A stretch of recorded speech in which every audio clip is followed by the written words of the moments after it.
പ്രമേഹം, ഉയർന്ന രക്തസമ്മർദ്ദം, അതുപോലെ തന്നെ കൊളസ്ട്രോൾ എന്നീ ജീവിതശൈലി രോഗങ്ങൾക്കൊപ്പം തന്നെ ഇന്ന് കൂടുതലായിട്ട് ആളുകൾ കണ്ടുവരുന്നതാണ് അമിതവണ്ണം അല്ലെങ്കിൽ ഒബീസിറ്റി എന്ന് പറയുന്നത്. അപ്പോൾ നമ്മുടെ ശരീരത്തിൽ കൊഴുപ്പ് അടിഞ്ഞു കൂടിയിട്ടാണ് ഇങ്ങനെ അമിതവണ്ണം, ഒബീസിറ്റി പോലെയുള്ള പ്രശ്നങ്ങളൊക്കെ ഉണ്ടാകുന്നത്. അപ്പോൾ എന്തൊക്കെയാണ് ഇതിൻ്റെ പ്രധാനപ്പെട്ട കാരണങ്ങൾ എന്ന് നോക്കാം.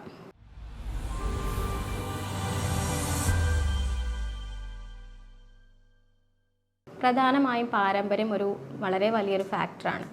അതുപോലെ തന്നെ ഇപ്പം നമ്മുടെ ലൈഫ് സ്റ്റൈൽ കൂടുതലായിട്ട് ആൾക്കാർ ജങ്ക് ഫുഡ്സ്, ഫാസ്റ്റ് ഫുഡ്സ് ഒക്കെ കഴിക്കുന്ന ആൾക്കാരാണ്. അപ്പോൾ അത് വളരെ വലിയൊരു ഫാക്ടറാണ്. അതുകൂടാതെ സ്ട്രെസ്സ്, നമ്മുടെ ഉറക്കക്കുറവ് ഒക്കെ ഇങ്ങനെ ഒബീസിറ്റിയിലേക്ക് നയിക്കുന്നുണ്ട്. പിന്നെ മറ്റ് ചില അസുഖങ്ങളുടെ ഭാഗമായിട്ട് പ്രധാനമായിട്ടും PCOD, തൈറോയിഡ്, ഫാറ്റി ലിവർ പോലെയുള്ള അസുഖങ്ങളുടെ ഭാഗമായിട്ടും ഇങ്ങനെ ഒബീസിറ്റി അല്ലെങ്കിൽ അമിതവണ്ണം കണ്ടുവരാറുണ്ട്. കൂടാതെ കുട്ടികളിലാണെന്നുണ്ടെങ്കിൽ ഇന്ന് ഇങ്ങനെ ഒരു അമിതവണ്ണം അല്ലെങ്കിൽ പൊണ്ണത്തടി കണ്ടുവരുന്നുണ്ട്. അത് പ്രധാനമായും അവരുടെ ലൈഫ് സ്റ്റൈൽ കൊണ്ട് തന്നെയാണ്. അപ്പോൾ ഇത് കാരണം അവർക്ക് മടി, കോൺസെൻട്രേഷൻ ഇല്ലാത്ത അവസ്ഥ, അതുപോലെ ശ്വാസം മുട്ടൽ പോലുള്ള കണ്ടീഷൻസൊക്കെ ഇങ്ങനെ ഇത് കാരണം കണ്ടുവരുന്നുണ്ട്. അപ്പോൾ പ്രധാനമായും ഒരു വ്യക്തിനെ സംബന്ധിച്ച് പറയുകയാണെന്നുണ്ടെങ്കിൽ അയാൾക്ക് ഹൈറ്റിന് അനുസരിച്ചുള്ള വെയിറ്റ്, അയാളുടെ ഉയരത്തിനനുസരിച്ചിട്ടുള്ള ഭാരമാണ് അയാൾക്ക് വേണ്ടത്. അപ്പോൾ ഓരോ വ്യക്തികൾക്കും ഇത് വ്യത്യസ്തമായിട്ടാണ് ഉണ്ടാവുക. അപ്പോൾ നിങ്ങൾക്ക് നിങ്ങളുടെ ഹൈറ്റിനനുസരിച്ചുള്ള വെയിറ്റ് തന്നെയാണോ എന്നുള്ളത് അറിയാൻ നമ്മൾ ചെയ്യുന്നതാണ് ബോഡി മാസ് ഇൻഡെക്സ് കാൽക്കുലേറ്റ് ചെയ്യുക എന്നുള്ളത്. അപ്പം അങ്ങനെ അല്ലാന്നുണ്ടെങ്കിലാണ് നിങ്ങൾ വെയിറ്റ് റെഡ്യൂസ് ചെയ്യുന്ന ടെക്നിക്കുകൾ, കാര്യങ്ങളൊക്കെ ചെയ്യേണ്ടത്. അപ്പോൾ ബോഡി മാസ് ഇൻഡെക്സ് കാൽക്കുലേറ്റ് ചെയ്യാൻ വേണ്ടിയിട്ട് നിങ്ങൾ weight in kilogram divided by height in metre square എന്നൊരു ഫോർമുല ഉണ്ട്. അതാണ് ഉപയോഗിക്കേണ്ടത്. അതായത് ഇപ്പോൾ 60 kg വെയിറ്റ് ഉള്ള ഒരു ആളാണ് എന്നുണ്ടെങ്കിൽ അതിനെ അയാളുടെ ഹൈറ്റ് ഒരു 150 സെൻറ്റിമീറ്റർ ആണെന്നുണ്ടെങ്കിൽ അതിന് നമ്മൾ മീറ്ററിലേക്ക് ആക്കുമ്പോൾ 1.5 വരും. അപ്പോൾ 1.5ൻ്റെ സ്ക്വയർ 2.25. അപ്പോൾ ഈ 60നെ 2.25 കൊണ്ട് ഡിവൈഡ് ചെയ്യുമ്പം 26.6 ആണ് കിട്ടുക. അപ്പോൾ ഇതാണ് അയാളുടെ BMI അല്ലെങ്കിൽ ബോഡി മാസ് ഇൻഡെക്സ് എന്ന് പറയുന്നത്. നോർമലി 18.5 മുതൽ 24.9 വരെയാണ് ഒരാൾക്ക് വേണ്ട നോർമൽ ബോഡി മാസ് ഇൻഡെക്സ്. അതിനുള്ളിൽ വരികയാണെന്നുണ്ടെങ്കിൽ അയാൾക്ക് കറക്റ്റായിട്ട് അയാളുടെ ഹൈറ്റിനനുസരിച്ചിട്ടുള്ള വെയിറ്റ് തന്നെയാണ് ഉണ്ടാവുക. എന്നാൽ ഈ 18.5 കുറവാണ് എന്നുണ്ടെങ്കിൽ അത് അണ്ടർ വെയിറ്റ് ആണ്, അതായത് അയാൾക്ക് ആവശ്യത്തിനുള്ള വെയിറ്റ് ഇല്ല എന്നുള്ളതാണ് അതിൻ്റെ അർത്ഥം. എന്നാൽ 25 മുതൽ 29.9 വരെയാണെന്നുണ്ടെങ്കിൽ അയാൾക്ക് ഓവർ വെയിറ്റ് ആണ് എന്നുള്ളതാണ്. അപ്പോൾ നേരത്തെ പറഞ്ഞ എക്സാമ്പിളിൽ 26.6 ആയിരുന്നു അയാൾക്കുള്ള BMI കിട്ടിയത്.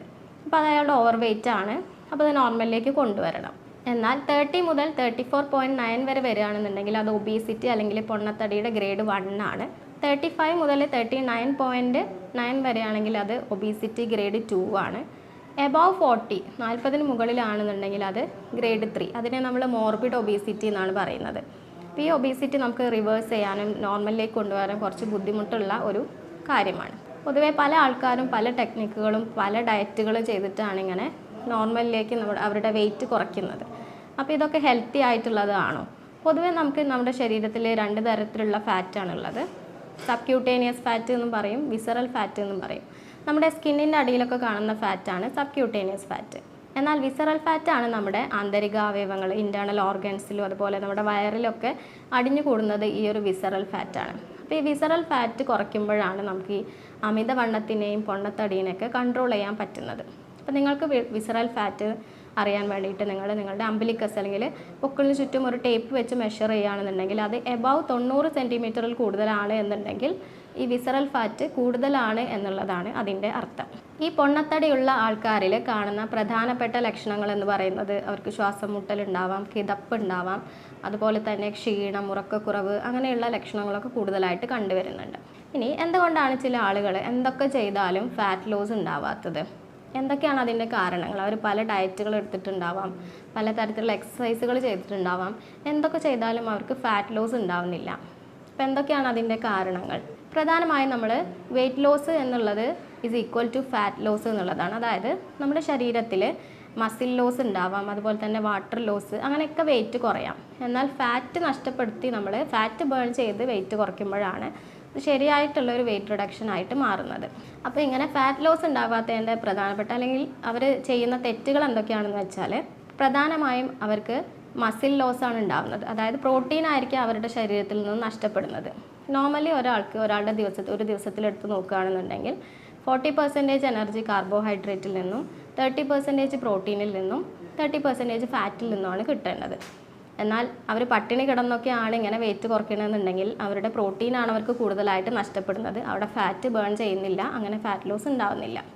അതാണ് ഒന്നാമത്തെ കാരണം. മറ്റൊരു കാരണം എന്ന് പറയുന്നത് അവർക്ക് കൂടുതലായിട്ട് സ്ട്രെസ്സ് ഉള്ള ആൾക്കാരൊക്കെ ആണെന്നുണ്ടെങ്കിൽ ഇങ്ങനെ പൊണ്ണത്തടി കുറയാതെ കാണാറുണ്ട്. അതുകൂടാതെ ഉറക്കക്കുറവ് അല്ലെങ്കിൽ അവരുടെ മെറ്റബോളിസം ഭയങ്കര കുറവായിട്ടുള്ള ആൾക്കാരാണെന്നുണ്ടെങ്കിൽ ഇങ്ങനെ കാണാം. മിനിമം ഒരു ദിവസം ഒരു 7 മുതൽ 8 മണിക്കൂർ വരെ ഉറങ്ങാത്ത ആൾക്കാരാണ് എന്നുണ്ടെങ്കിൽ അവരുടെ ഫാറ്റ് ശരിക്കും ലോസ് ഉണ്ടാവില്ല, ഫാറ്റ് ബേൺ ഉണ്ടാവില്ല എന്നുള്ളതാണ്. അതുകൂടാതെ ചില ആൾക്കാരുണ്ട് നന്നായിട്ട് ഭക്ഷണം കുറയ്ക്കുകയും ചെയ്യും, എന്നാൽ എക്സസൈസുകൾ കൂടുതലായിട്ട് ഓവർ സ്ട്രെയിനിങ് ആയിട്ട് ചെയ്യുകയും ചെയ്യും. അപ്പോൾ അവർക്ക് ഹോർമോണൽ ഇംബാലൻസ് ഉണ്ടാവും. അങ്ങനെയാണെന്നുണ്ടെങ്കിലും അവർക്ക് പൊണ്ണത്തടിയിൽ നിന്ന് അല്ലെങ്കിൽ ഫാറ്റ് ലോസ് ഉണ്ടാവില്ല. പിന്നെ നമ്മുടെ ശരീരത്തിൽ നമ്മൾ വെയിറ്റ് ലോസ് ചെയ്യാൻ നിൽക്കുമ്പോൾ ഫസ്റ്റ് നഷ്ടപ്പെടുന്നത് വാട്ടർ അല്ലെങ്കിൽ വെള്ളമാണ്. അപ്പോൾ ഫസ്റ്റൊക്കെ നമ്മൾ ഇങ്ങനെ വെയിറ്റ് ലോസ് ചെയ്യുന്ന സമയത്ത് കുറച്ച് പെട്ടെന്ന് തന്നെ നമുക്ക് വെയിറ്റ് കുറഞ്ഞ് കിട്ടും.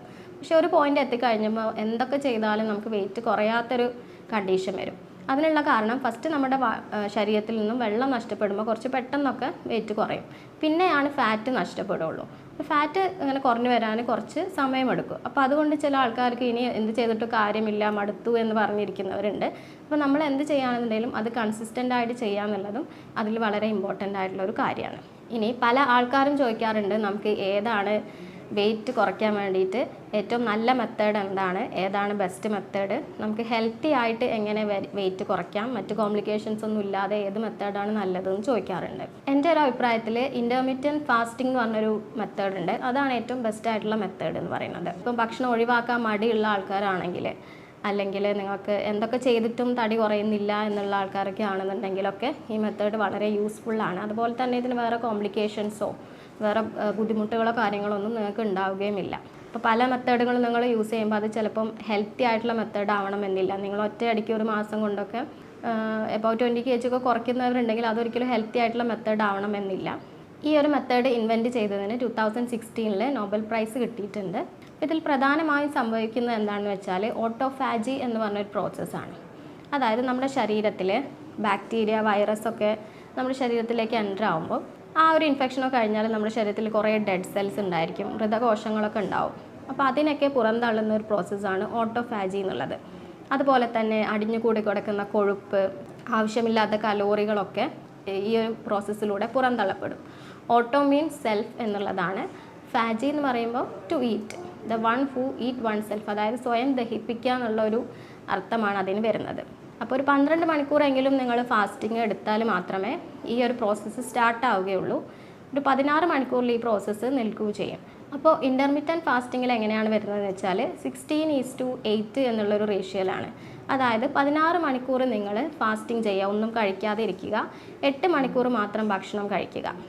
അപ്പോൾ ഈ ഭക്ഷണം കഴിക്കുന്ന 8 മണിക്കൂർ രാവിലത്തെ ഒരു 10 മുതൽ 6 മണിയുടെ ഉള്ളിൽ 10 മണിക്ക് ബ്രേക്ക്ഫാസ്റ്റ് കഴിക്കുക, ഉച്ചയ്ക്ക് 2 മണിക്ക് ലഞ്ച് കഴിക്കുക, 6 മണീൻ്റെ മുന്നേ നിങ്ങൾ ഡിന്നർ കഴിക്കുക. ബാക്കിയുള്ള സമയം നിങ്ങൾ ഫാസ്റ്റിംഗ് ചെയ്യുക. അപ്പം ഈ ഉറക്കമൊക്കെ ആ ഒരു 16 മണിക്കൂറിൽ ഇൻക്ലൂഡ് ആയതുകൊണ്ട് നിങ്ങൾക്ക് അധികം ക്ഷീണമോ കാര്യങ്ങളോ ഒന്നും അനുഭവപ്പെടുന്നില്ല.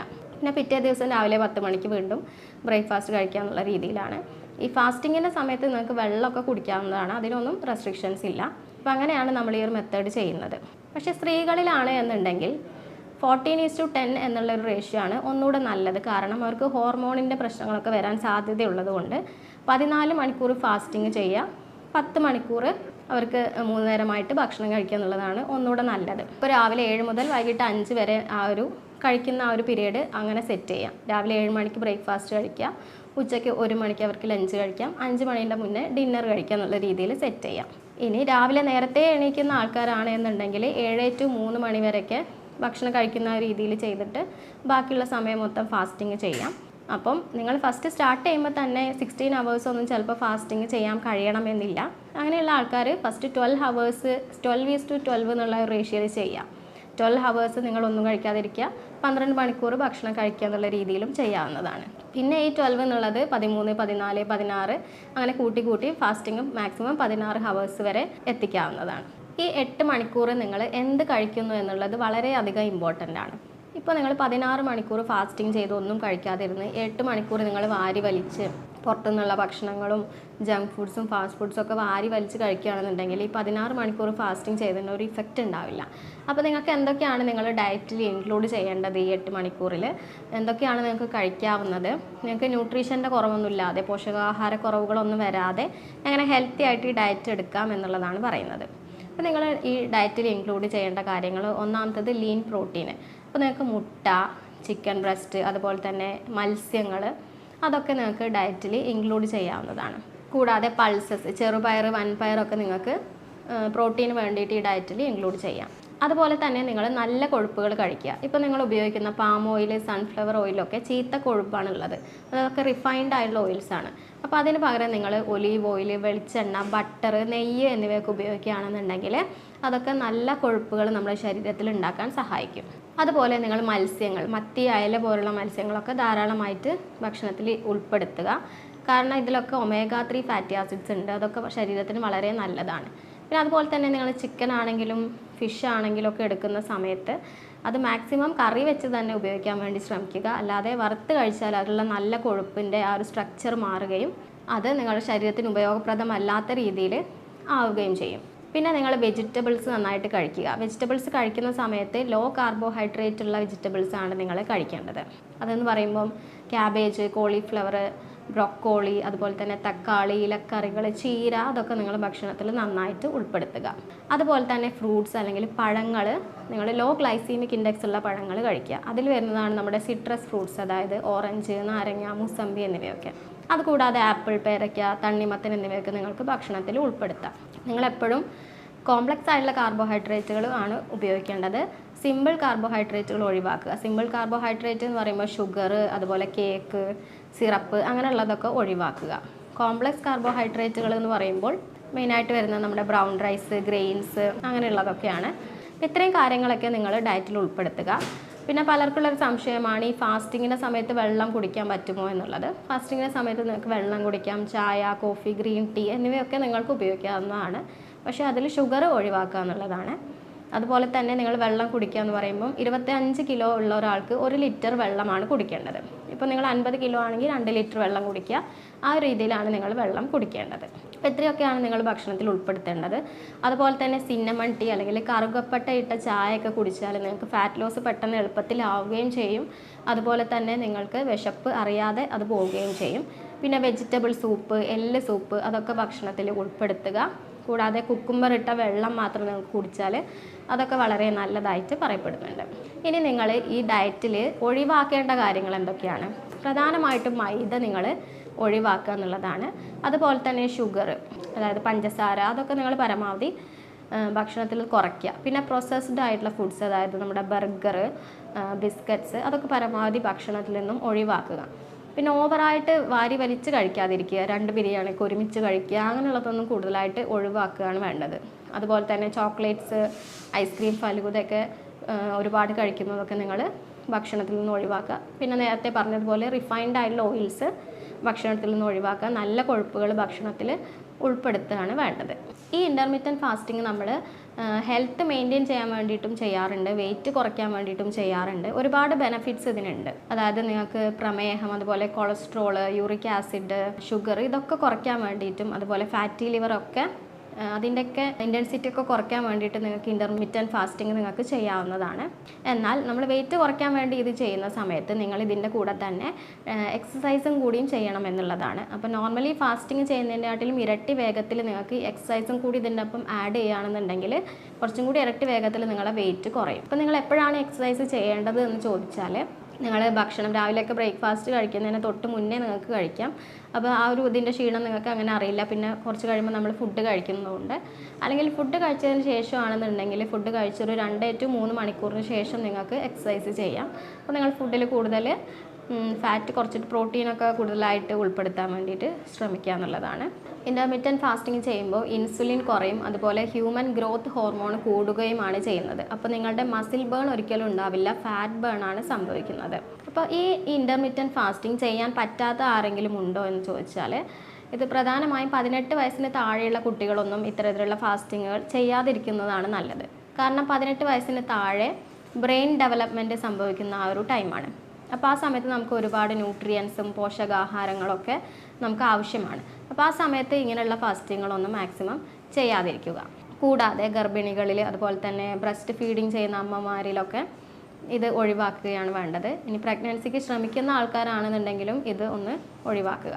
അതുകൂടാതെ നിങ്ങൾക്ക് ശ്വാസകോശ സംബന്ധമായ രോഗങ്ങളോ ആസ്മയുള്ള ആൾക്കാരാണെന്നുണ്ടെങ്കിലും ഹൃദയ സംബന്ധമായ രോഗങ്ങളുള്ളവരാണെങ്കിലോ ഗൗട്ടൊക്കെ പോലെയുള്ള വാദസംബന്ധമായ പ്രശ്നങ്ങളുള്ളവരൊക്കെ ആണെങ്കിൽ അവരവരുടെ ഡോക്ടറുടെ നിർദ്ദേശപ്രകാരം മാത്രം ഇത്തരത്തിലുള്ള കാര്യങ്ങളൊക്കെ ചെയ്യുക. കൂടാതെ ഡയബറ്റീസ് ഉള്ള ആൾക്കാരൊക്കെ ആണെന്നുണ്ടെങ്കിൽ അവരുടെ ഡോക്ടറോട് നിർദ്ദേശം ചോദിച്ചിട്ട് മാത്രം ഇത്തരത്തിലുള്ള ഫാസ്റ്റിങ്ങുകൾ ചെയ്യേണ്ടതാണ്. കാരണം നമ്മൾ ഡയബറ്റീസിൽ ഓൾറെഡി ഷുഗർ ലെവൽ കുറയ്ക്കാനുള്ള മെഡിസിൻസ് ആണ് കഴിക്കുന്നത്. ഇൻ്റർമിറ്റൻറ്റ് ഫാസ്റ്റിംഗ് ചെയ്യുന്ന സമയത്ത് എന്തായാലും ഷുഗർ ലെവൽ റെഡ്യൂസ് ചെയ്യും. അപ്പോൾ അതുകൊണ്ട് അവരുടെ ഡോക്ടറോട് ചോദിച്ചിട്ട് മാത്രം ഇങ്ങനെയുള്ള ഫാസ്റ്റിംഗ് ചെയ്യാവുന്നതാണ്.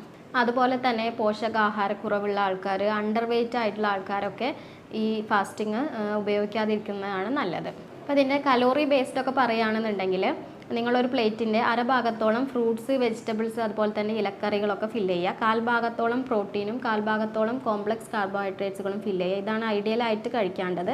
അപ്പോൾ ഇങ്ങനെ കഴിക്കുകയാണെന്നുണ്ടെങ്കിൽ നിങ്ങൾക്ക് ന്യൂട്രീഷണൽ ഡെഫിഷ്യൻസിയോ പോഷകാഹാരക്കുറവോ ഒന്നും തന്നെ ഉണ്ടാവുകയില്ല. പിന്നെ അത് ഫസ്റ്റ് സ്റ്റാർട്ട് ചെയ്യുന്ന ആൾക്കാരാണെന്നുണ്ടെങ്കിൽ കൂടുതലായിട്ട് കലോറി ഒരു ബോധർ കൊടുക്കേണ്ട ആവശ്യമില്ല. നിങ്ങൾ പതുക്കെ ഈ ഒരു മെത്തേഡിലേക്ക് എത്തുക. മാക്സിമം 12 hours നിന്ന് സ്റ്റാർട്ട് ചെയ്ത് 16 hours വരെ ഫാസ്റ്റിങ്ങിലേക്ക് എത്താൻ വേണ്ടിയിട്ട് ശ്രമിക്കുക. അപ്പോൾ നിങ്ങൾക്ക് മറ്റ് ആരോഗ്യ പ്രശ്നങ്ങളൊന്നും ഇല്ലാതെ, മറ്റ് കോംപ്ലിക്കേഷൻസോ കാര്യങ്ങളൊന്നും ഇല്ലാതെ വളരെ ഹെൽത്തി ആയിട്ട് ചെയ്യാൻ പറ്റുന്ന ഒരു ഫാസ്റ്റിംഗ് ആണ് ഇൻ്റർമിറ്റൻറ്റ് ഫാസ്റ്റിംഗ് എന്നുള്ളത്. അതിൻ്റെ കൂടെ തന്നെ നിങ്ങൾ എക്സസൈസുകൾ കൂടി ചെയ്യുകയാണെന്നുണ്ടെങ്കിൽ അതിന് വളരെ നല്ലൊരു ഇഫക്റ്റാണ് നിങ്ങൾക്ക് ഉണ്ടാകുന്നത്. അപ്പോൾ നിങ്ങൾ ഇത്തരത്തിലുള്ള ഓവർവെയ്റ്റിൻ്റെ ബുദ്ധിമുട്ടുകളോ അല്ലെങ്കിൽ PCOD, തൈറോയ്ഡ് പോലുള്ള ബുദ്ധിമുട്ടുകളൊക്കെ അനുഭവിക്കുന്നുണ്ടെന്നുണ്ടെങ്കിൽ നിങ്ങൾ തീർച്ചയായിട്ടും ഒരു ഡോക്ടറുടെ നിർദ്ദേശം സ്വീകരിക്കുക. അപ്പോൾ ഇതുമായി ബന്ധപ്പെട്ട് നിങ്ങൾക്ക് എന്തെങ്കിലും സംശയങ്ങളോ എന്തെങ്കിലും ആവശ്യമുണ്ടെങ്കിൽ നിങ്ങൾക്ക് താഴെ കാണുന്ന നമ്പറിൽ എന്നെ കോൺടാക്റ്റ് ചെയ്യാവുന്നതാണ്. ഞാൻ ഡോക്ടർ ശ്രീകല, ഡോക്ടർ ബാസിൽ സോമിയോ ഹോസ്പിറ്റൽ, പാണ്ടിക്കാട്, മലപ്പുറം ജില്ല.